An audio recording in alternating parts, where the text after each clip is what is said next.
Bonjour à tous, Béatrice Piquer, donc je représente la société Ipanema Technologies aujourd'hui et je vais essayer de vous convaincre sur le fait que notre solution est particulièrement innovante. C'est une société qui existe depuis 1999 et qui trouve tout son sens aujourd'hui au travers des nouveaux usages et au travers de la complication qui transite dans les systèmes d'information. Donc ce qu'on voit aujourd'hui, c'est que la productivité de votre entreprise, elle est particulièrement liée à la performance de vos applications.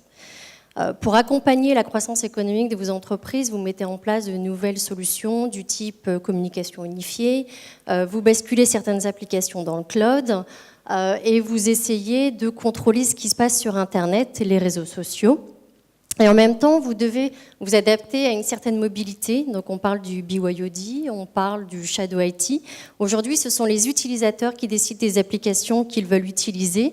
Et tout ça, ça crée un réseau qui est de plus en plus impacté par le nombre d'applications, par le nombre d'utilisateurs. Donc comment reprendre le contrôle en dynamique et fournir une performance priorisée, prioritaire aux applications métiers. Donc ce qu'on voit, c'est que le système d'information est de plus en plus complexe. Donc vous avez des utilisateurs mobiles qui utilisent leurs applications dans le cloud, d'autres qui utilisent leurs propres devices, et toutes ces applications transitent par le réseau, ce qui fait que le réseau, à un moment donné, est complètement saturé. Et ce qu'on voit au travers de nos clients, c'est que ces réseaux sont saturés, mais ils sont principalement saturés par des applications qui ne sont pas professionnelles. Seulement 20% du réseau est utilisé à but professionnel, 80% à but récréatif, ou en tout cas sur des applications qui n'ont pas pour but de favoriser la productivité de l'entreprise. Et alors, toutes ces applications, elles sont de type temps réel, donc les communications unifiées. Elles sont aussi hébergées sur vos data centers privés, donc les applications classiques, entre guillemets, de gestion de la performance, de CRM, ERP ou ce genre d'applications professionnelles. Vous basculez de plus en plus certaines applications en mode SaaS pour simplifier la gestion, pour optimiser les coûts. Donc, ce sont les applications du type Google Apps, Office 365. Vous en avez d'autres qui sont hostées dans des data centers privés ou publics. Et enfin, vous avez toutes les applications qui passent par Internet. Et tout ça, ça crée un réseau qui est hybride, donc entre Internet, MPLS, le cloud, Ethernet, le WLAN. Comment je fais pour, au sein de ce réseau hybride, protéger mes applications métiers et faire en sorte que mon réseau et mes ressources existantes soient mises à profit de la productivité de l'entreprise. Alors, ce qu'on vous propose, et c'est ce qui est particulièrement innovant et simple dans la gestion de la solution, c'est de dire arrêtez d'augmenter vos capacités réseau, puisque de toutes les façons, cette capacité n'est pas utilisée essentiellement par les applications métiers, mais priorisez quelles sont vos applications critiques. En général, elles sont au nombre de 10, 20 grand maximum.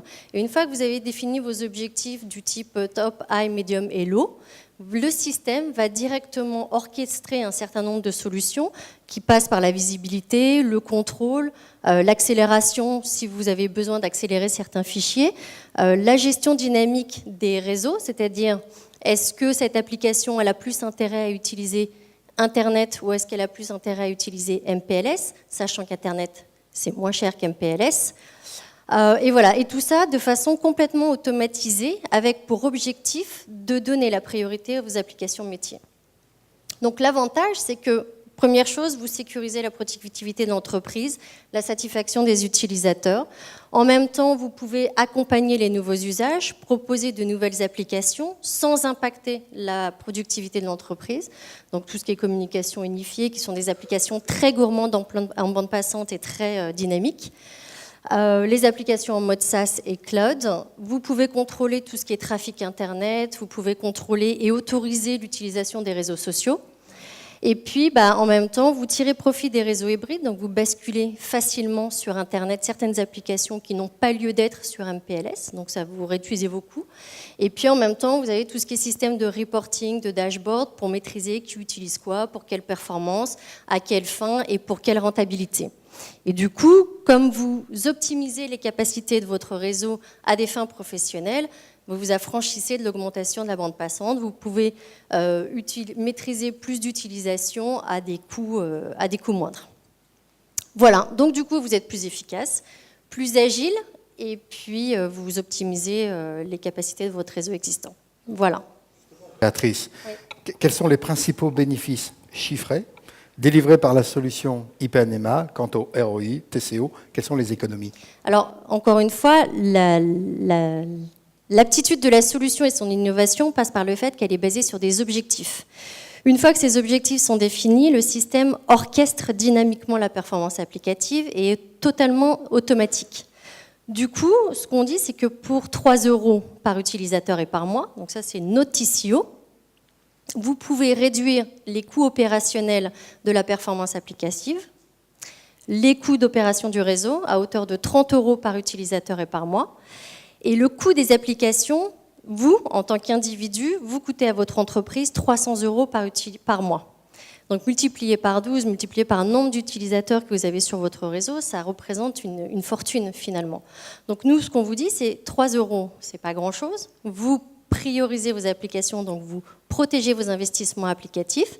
Et en même temps, comme c'est automatisé, vos équipes IT peuvent passer leur temps à innover plutôt qu'à faire du troubleshooting, et du coup, vous réduisez vos coûts opérationnels à hauteur de 30 € par utilisateur et par mois. Donc nous, on parle de la Sainte Trinité, c'est 3, 30, 300. Voilà. Bravo, merci Béatrice. Moi, je retiens que 80% de la bande passante est utilisée par des jeux récréatifs ou autres. Donc il y a des entreprises où la bande passante n'est pas terrible qui vont vite analyser tout ça. Merci, bravo.